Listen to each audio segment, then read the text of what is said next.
नमस्कार साथियों, जैसा कि हमने पहले शॉर्ट वीडियो के माध्यम से आप सभी को बता दिए हैं कि हम हैंड रिटन नोट्स के साथ अपना रिवीजन करने वाले हैं। तो आप सब इस क्लास को ज़रूर अंत तक देखिएगा, बहुत बेनिफिट होने वाला है क्योंकि हमने बहुत सारे बुक को कलेक्ट करके इस नोट्स को तैयार किए हैं। तो आप सब ज़रूर इस वीडियो को अंत तक देखिएगा। तो चलिए हम स्टार्ट करते हैं कि बायोलॉजी क्या होता है, इसके बारे में डिटेल से व्याख्या करके आपको बताएंगे। चूँकि सब इसमें हम नोट्स एक एक करके सभी पॉइंट्स को कलेक्ट कर लिए हैं। तो चलिए देखते हैं बारी बारी से। सबसे पहले बायोलॉजी की बात करेंगे आप। बायोलॉजी, तो बायोलॉजी होता क्या है?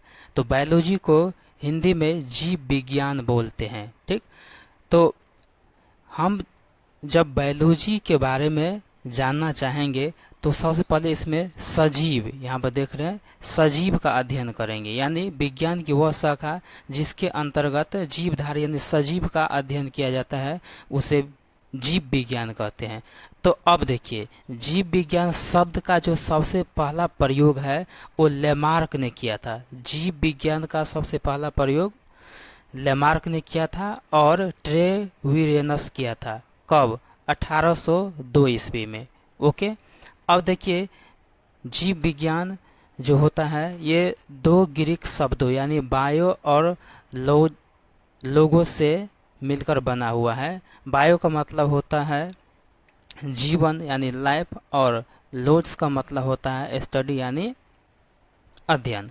जीव विज्ञान दो शाखाओं में विभाजित किया जाता है। आप सबको पता है कि जीव विज्ञान जो होता है एक जूलॉजी और एक बोटनी। जूलॉजी को जंतु विज्ञान और बोटनी को वनस्पति विज्ञान कहा जाता है।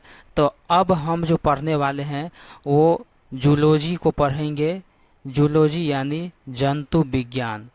जूलॉजी यानी हम जंतु विज्ञान के बारे में पढ़ने वाले हैं, और बोटनी को बाद में पढ़ेंगे। यानी चूँकि जूलॉजी जो जंतु विज्ञान होता है ये अपने आप में बहुत बड़ा होता है, बोटनी भी बहुत बड़ा होता है। क्योंकि इसलिए बड़ा होता है तभी तो दो भाग में बट गया है, एक जूलॉजी और एक बोटनी। क्योंकि जीव विज्ञान होता है बहुत बड़ा और दोनों को मिलने से ही जीव विज्ञान बना है। ठीक है, तो चलिए हम जंतु विज्ञान के बारे में देखते हैं।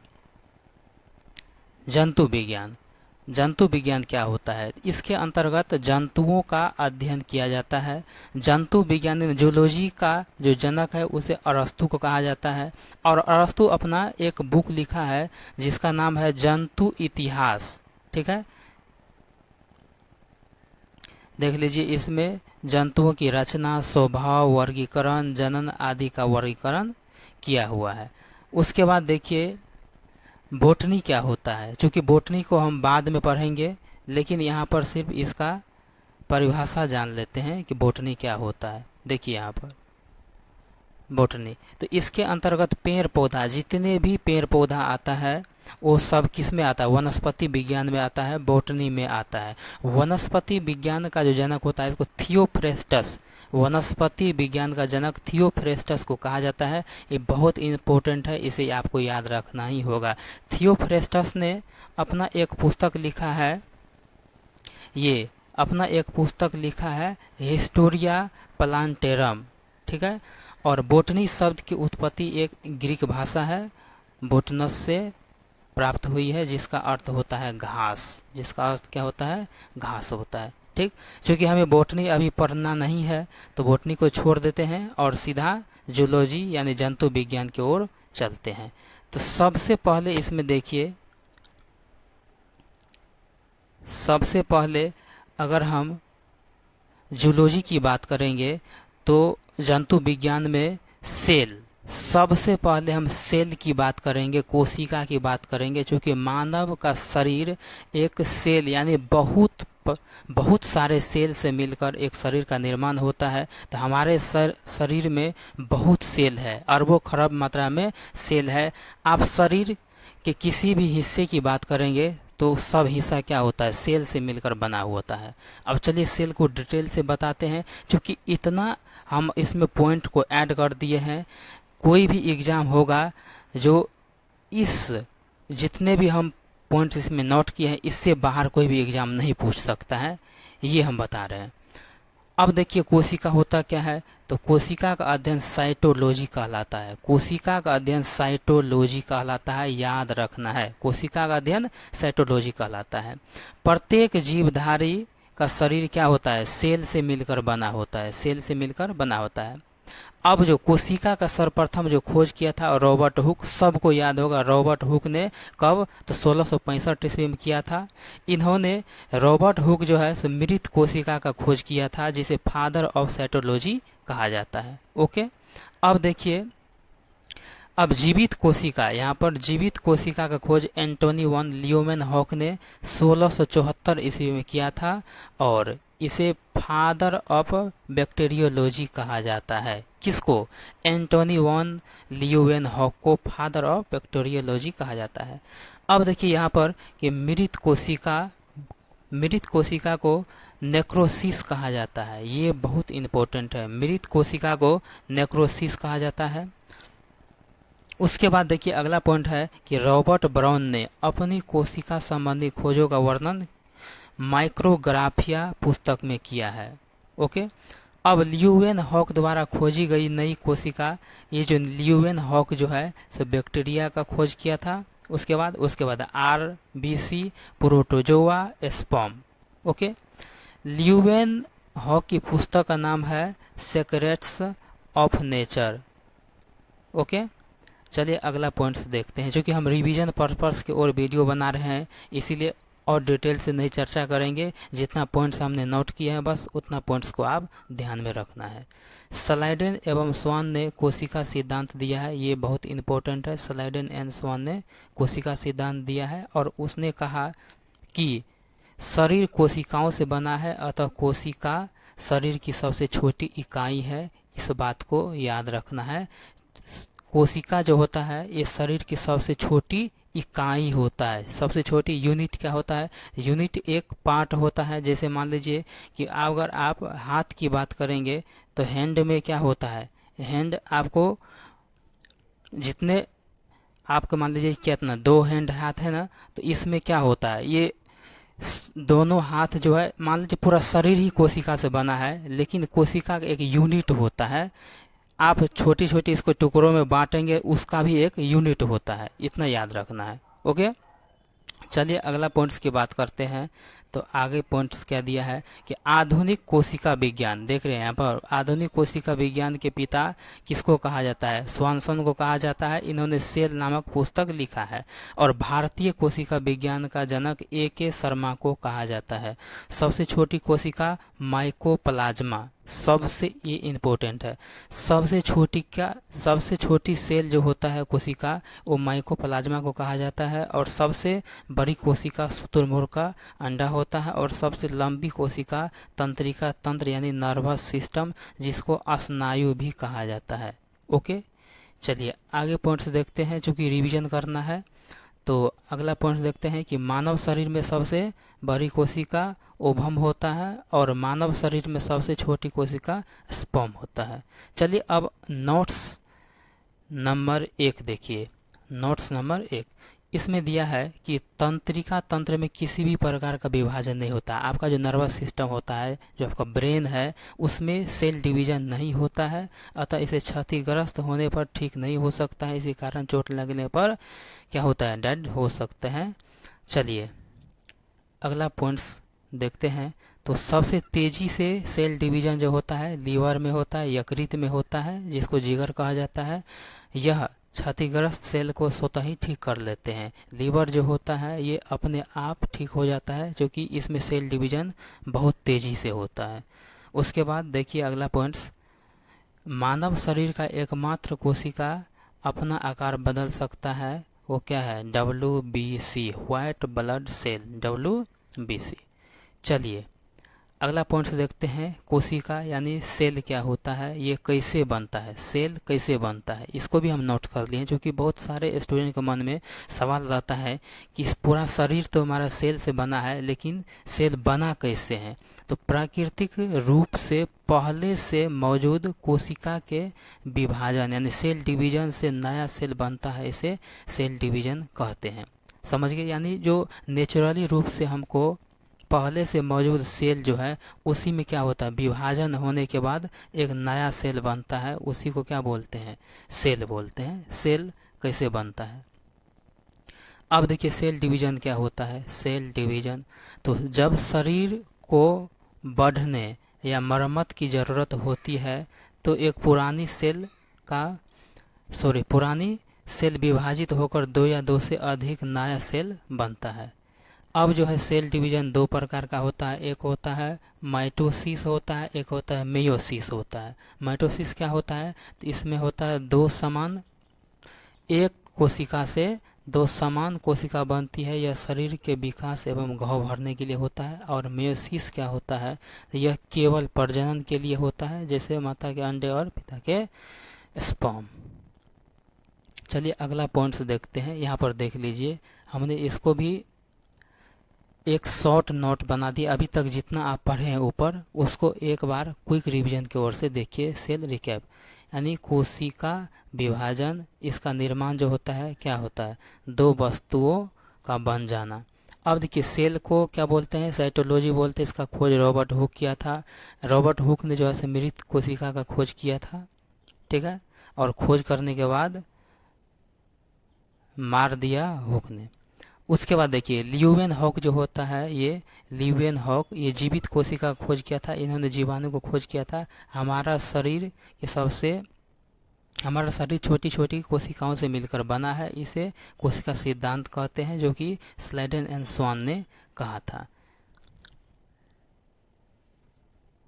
सबसे बड़ी कोशिका, ये तो हम पहले ऊपर चर्चा कर चुके हैं कि सबसे ओवरऑल में आप देखिए, ओवरऑल में सबसे बड़ी कोशिका शुतुरमुर्ग का अंडा होता है, जो तरबूजा के बराबर होता है। सबसे छोटी कोशिका माइकोप्लाज्मा कहते हैं। और मानव शरीर की बात करेंगे तो मानव शरीर में सबसे बड़ा होता है ओवम, सबसे छोटा स्पर्म, लंबा होता है तंत्रिका, स्नायु इसको बोल सकते हैं, या न्यूरॉन जिसको ब्रेन बोलते हैं। और सेल डिवीजन सबसे तेज होता है लीवर में, और विभाजन नहीं होता है कहाँ पे, न्यूरॉन जिसको ब्रेन बोलते हैं। अब देखिए नोट्स यहाँ पर हम कर लिए हैं। विभाजन क्या होता है, विभाजन का अर्थ क्या होता है, सबको पता नहीं चलता है कि विभाजन कहते किसको है। तो विभाजन का अर्थ होता है जो टूटकर दो भाग का निर्माण करता है। जैसे मान लीजिए एक कोशिका है, इसको हम तोड़ देंगे तो एक इधर और इधर क्या हो गया, दो भागों का निर्माण हो गया, तो इसी को विभाजन बोलते हैं। चलिए आगे देखते हैं। लीवर में विभाजन तेज होता है, ऊपर बता दिए हैं, ठीक है। इसे उर्दू में जिगर कहा जाता है। अब देखिए आमाशय पेट, पूरा आमाशय को उदर कहा जाता है। ये सबको पता नहीं रहता है, आमाशय को ही उदर बोलते हैं, जिसमें आंत, लीवर, आमाशय होता है। जिसका विभाजन नहीं होगा उसका निर्माण भी नहीं होगा। यहाँ पर बहुत इम्पोर्टेंट पॉइंट यहाँ पर नोट किए हैं कि जिसका विभाजन नहीं होता है उसका निर्माण भी नहीं होता है। ब्रेन में सेल डिवीजन नहीं होता है तो उसका निर्माण भी नहीं होता है। एक बार खराब हो गया तो हो गया। सबसे तेज कोशिका विभाजन छिपकली का पूंछ होता है। अब देखिएगा, अगर छिपकली का पूंछ को आप अगर कट कर दीजिएगा तो ऑटोमेटिक उसका पूंछ फिर से हो जाता है। लेकिन बहुत तेज़ी से कोशिका विभाजन होना भी अच्छी बात नहीं है। सबसे ज़्यादा तेज विभाजन हो जाएगा, कैंसर का रूप हो सकता है। जैसे शरीर के कोई भी पार्ट्स में अचानक वृद्धि होने से दिक्कत का सामना करना पड़ता है। हाथ के कोहने वाला हड्डी बढ़ने से हाथ काम नहीं करता है। अब देख लीजिए, अगर यहाँ पर अनियंत्रित कोशिका विभाजन कैंसर कहलाता है, यानी अनियंत्रित तरीका से अगर कोशिका का विभाजन होने लगा। ऐसे कोशिका विभाजन तो अच्छा होता है, लेकिन ज़्यादा हो गया तो वो खतरनाक होता है। कोशिका को नंगी आंखों से नहीं देखा जा सकता, लेकिन जब इसे सेल को यानी कोशिका को जूम करके देखते हैं तो बहुत सारा अंग दिखाई देता है, जिसे कोशिकांग कहते हैं। कोशिकांग अभी तक बहुत स्टूडेंट को समझ में नहीं आता है कोशिकांग क्या होता है। तो कोशिकांग के अंतर्गत सभी सारे अंग आते हैं। जैसे मान लीजिए, आगे हम चर्चा करेंगे सब पॉइंट्स के बारे में, आइए ना आगे। अब देखिए, कोशिका के अंदर पाए जाने वाले अंग को कोशिकांग कहते हैं। अभी जस्ट देखें, यहाँ पर देख लीजिए, ये कोशिका है। बोलिएगा सर इतना बड़ा कोशिका नहीं होता है, क्योंकि इसको हम जूम किए हैं। तो अब देखिए कोशिका के अंदर क्या क्या सब होता है। यहाँ पर कोशिका, तो कोशिका के अंतर्गत माइटोकॉन्ड्रिया होता है, राइबोसोम होता है, गोल्जी बॉडी होता है, एंडोप्लाज्मिक रेटिकुलम होता है, सेंट्रोसोम होता है, लाइसोसोम होता है, वैक्यूल्स होता है, बहुत सारे होता है। ओके, अब यहाँ पर एक चीज़ देखिए, यहाँ पर गौर से हम इसको कलर चेंज कर लेते हैं।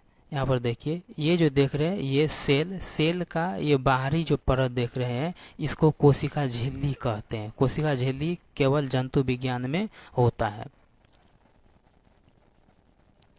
ठीक है। क्योंकि इसको हमें क्या किए हैं, तो कोशिका को बड़ा भाग करने पर कोशिका को क्या किए हैं, जूम किए हैं। चित्र यहाँ पर देखिए कोशिकांग में, इसमें सभी अंग मौजूद होता है जिसमें एक झिल्ली द्वारा ढक दिया जाता है। ये देख रहे हैं, ये झिल्ली, इसी झिल्ली के द्वारा ढक दिया जाता है।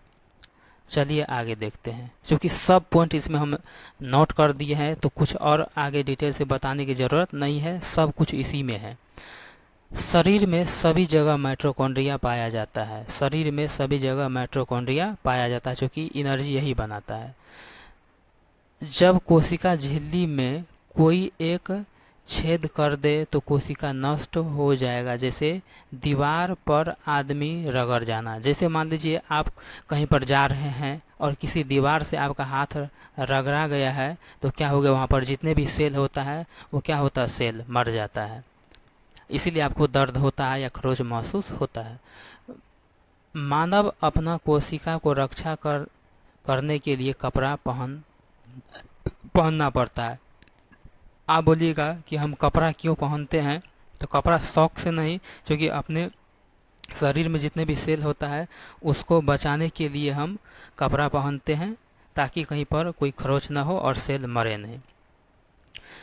जानवर अपना कोशिका की रक्षा बाल की मदद से करते हैं। जैसे मान लीजिए जितने भी गाय आता है, भैंस आता है, बकरी में सबसे ज़्यादा देखने को मिलता है, भालू हो गया, तो इसमें क्या होता है, इसमें बाल बहुत अधिक होता है और अपना सेल जो है इसी बाल की मदद से बचा लेता है। पेड़ पौधा में एक कोशिका झिल्ली होने पर उसको मानव जानवर नष्ट कर देता है। पेड़ पौधा में जो एक कोशिका, जैसे उसका छाल जिसको बोलते हैं, तो क्या करते हैं हम सब, उसको नोच देते हैं। जानवर जो था उसको खा जाते हैं, उसको नष्ट कर देते हैं, तोड़ देते हैं, खा जाते हैं। इसलिए पेड़ पौधा में डबल झिल्ली पाई जाती है जिसे कोशिका भित्ति कहते हैं।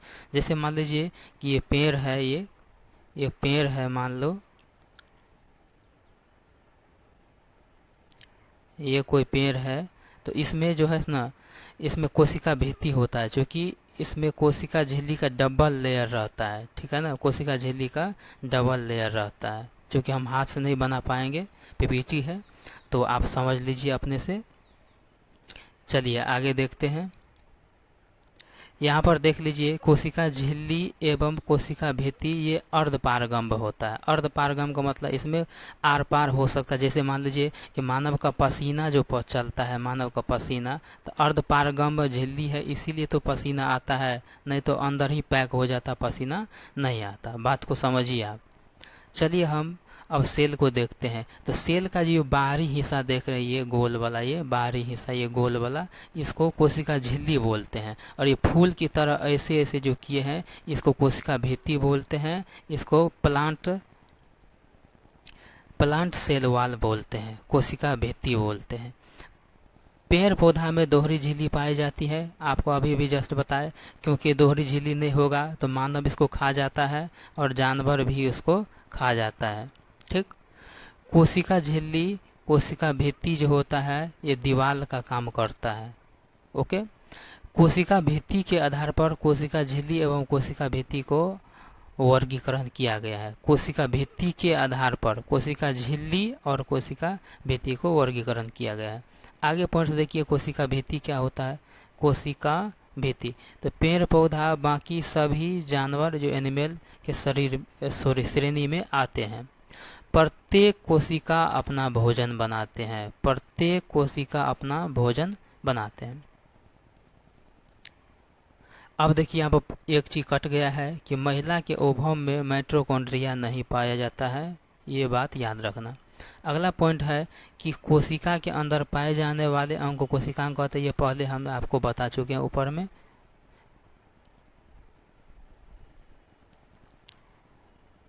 अब देखिए अगला पॉइंट, वही आ गया फिर से। चलिए इसको नेक्स्ट करते हैं। अब देखिए माइटोकॉन्ड्रिया के बारे में हम चर्चा करते हैं। चूँकि शरीर का सबसे महत्वपूर्ण जो भाग होता है, सॉरी कोशिका का सबसे महत्वपूर्ण भाग जो होता है वो क्या होता है, तो माइटोकॉन्ड्रिया होता है। माइटोकॉन्ड्रिया का खोज अल्टमैन ने किया और यहाँ ऑक्सीशोषण होता है। माइटोकॉन्ड्रिया में क्या होता है, ऑक्सीशोषण। हम चर्चा करेंगे बाद में कि ऑक्सीशोषण क्या होता है, अनऑक्सीशोषण क्या होता है, अच्छा से बात करेंगे, आप ज़रूर वीडियो को देखना। यहाँ क्रेब्स चक्र चलता है, माइटोकॉन्ड्रिया में क्रेब्स चक्र चलता है। इसके फलस्वरूप एटीपी और ग्लूकोज बनते हैं, जिससे हम ऊर्जा, जिससे हमें क्या होता है, एनर्जी मिलता है। इसी कारण कोशिका का पावर हाउस या शक्ति गृह कहते हैं। कोशिका का पावर हाउस माइटोकॉन्ड्रिया को कहा जाता है। माइटोकॉन्ड्रिया के आंतरिक दीवारों को क्रिस्टी कहते हैं। माइटोकॉन्ड्रिया के आंतरिक दीवारों को क्रिस्टी कहते हैं। माइटोकॉन्ड्रिया अर्ध स्वायत्त होता है, क्योंकि इसमें 70 से 80% अपना कार्य स्वयं करता है। ओके, चलिए अगला पॉइंट देखते हैं।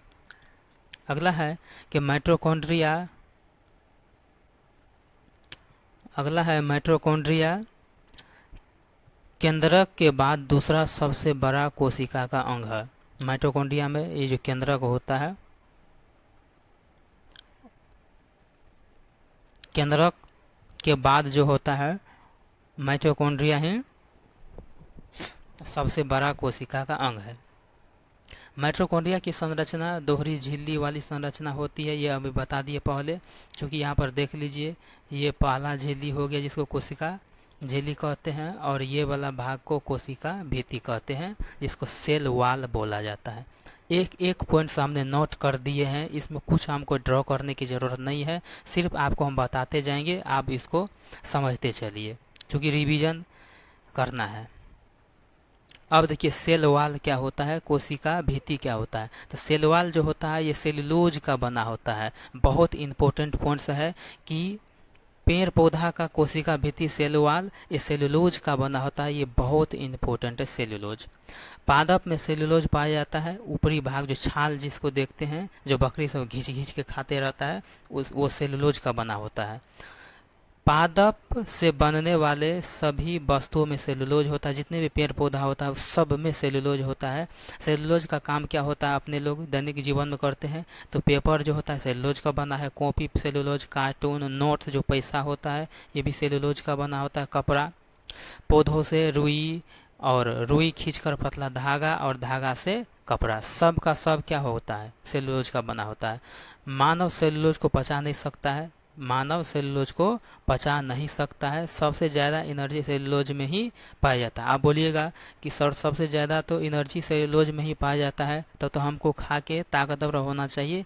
वो तो सही है, लेकिन आप उसको पचा नहीं सकते हैं, और गाय भैंस उसको पचाते हैं, इसीलिए गाय भैंस अपने लोगों से ज़्यादा मजबूत होते हैं, ताकतवर होते हैं। मानव ग्लूकोज को पचा सकता है, सेलुलोज को नहीं। 1 ग्राम सेलुलोज, देखिए कितना इंपॉर्टेंट है कि 1 ग्राम सेलुलोज से 6000 ग्राम ग्लूकोज बनता है। ठीक है,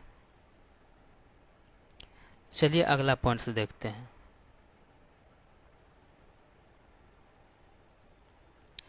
पत्ती में स्टार्च पाया जाता है, उतना ही ताकतवर ये नहीं होता है। पत्ती जो होता है ना, पत्ती, जैसे मान लीजिए कोई पेड़ पौधा है, उसका जो पत्ती होता है उसमें स्टार्च पाया जाता है। ठीक है, उसमें सेलुलोज नहीं, स्टार्च पाया जाता है, और स्टार्च में उतना ताकत नहीं आता है। कहता है ना बकरी में, बकरी जो होता है क्या पत्ती सब खाती है, बकरी बकरी क्या खाती है, पत्ती सब खाती है। कहते हैं ना कि खाते हैं बकरी की तरह और सूकर हो जाते हैं लकड़ी की तरह।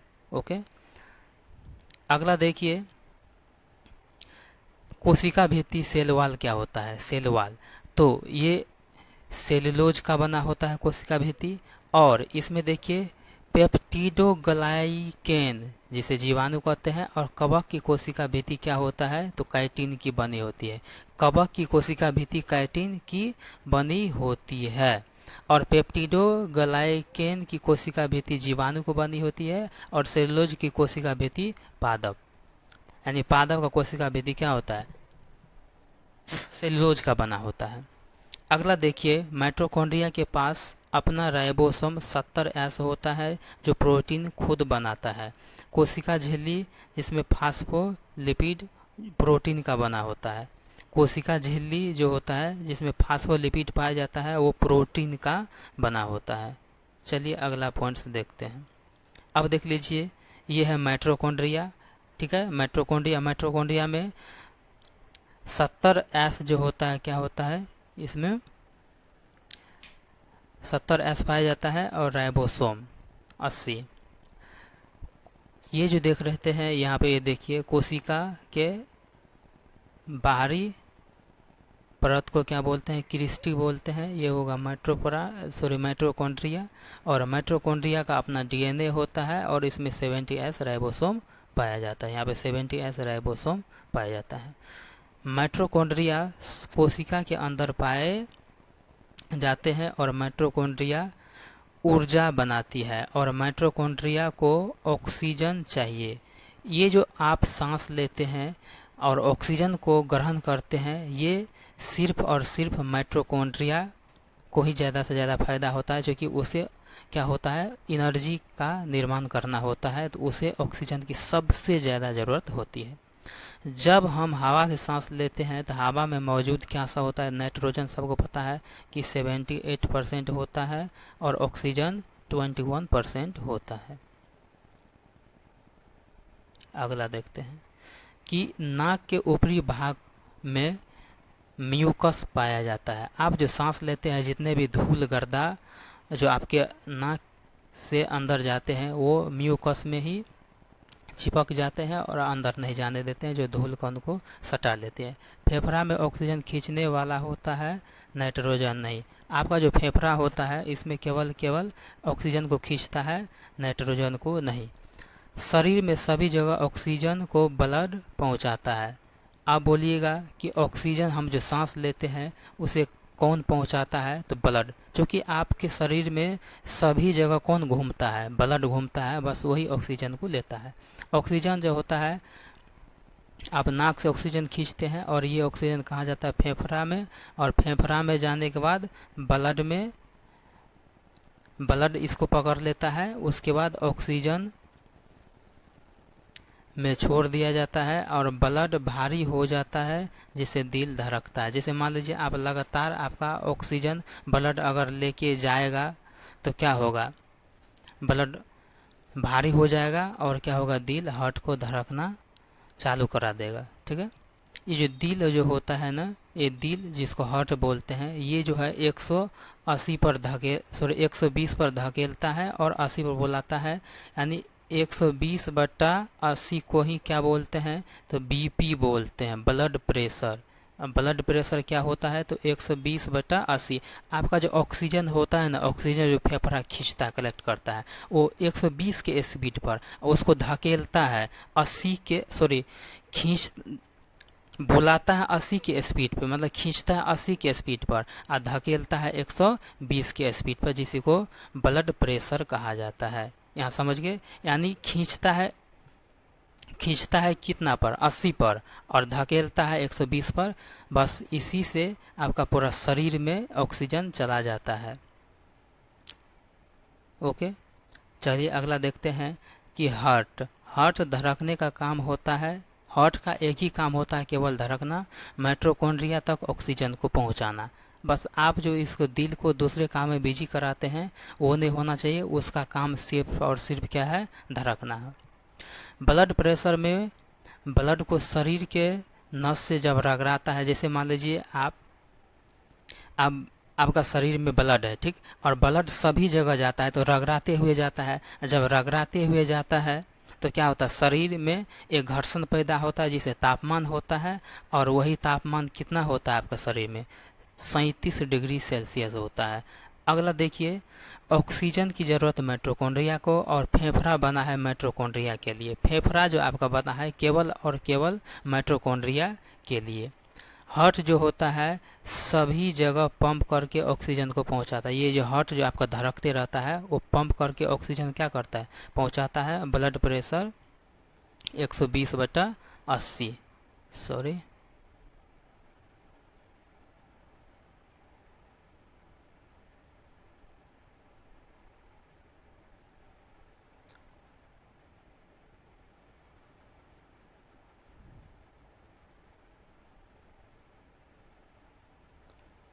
चलिए इसको हम खोजते हैं।